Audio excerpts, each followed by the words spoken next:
Everybody, my name is Ilya and I'm going to show you an example of CodeQL, a new project we've been working on. So as a backstory, I'm building a machine learning model that would align the text of questions from Stack Overflow with code snippets so we can find better code for given query. And as part of me working on it, I want to find a LSTM cell that would support a layer norm. So the first thing I do usually is go to the GitHub, to the Tensorflow repo, and type what I want, layer norm LSTM cell. And when I search for it, I find nothing. Of course, I can try to split it up into pieces, and the first things will be some random checkpoint converter, documentation for contrib. I can find here that layer norm basic LSTM cell is what I need. I will retype that, layer norm basic LSTM cell. As you see, I've searched for it before. And here's the first result will be still documentation, an init file, test, some converter tool, and then the last result will be the actual class.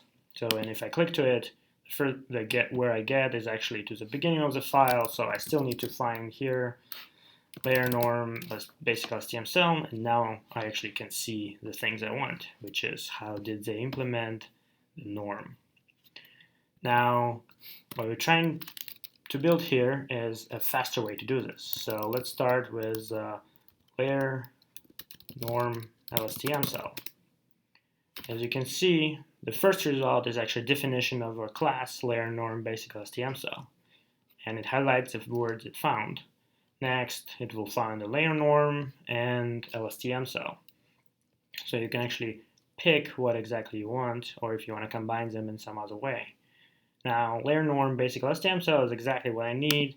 I'm going directly to it, and what I get is actually a full page about this class, which is a definition, its usages and the tests, other occurrences, and the documentation parsed from docstrings of the class.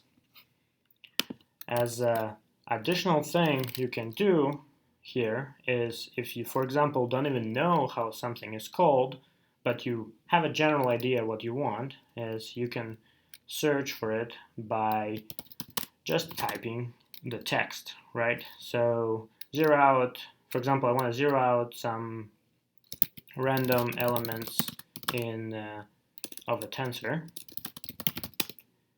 And when I search for it, the first thing that pops up is actually a dropout function, which does exactly that.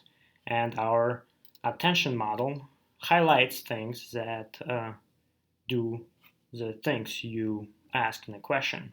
So that's the random uniform function, the flooring it, and multiplying the original x by this tensor.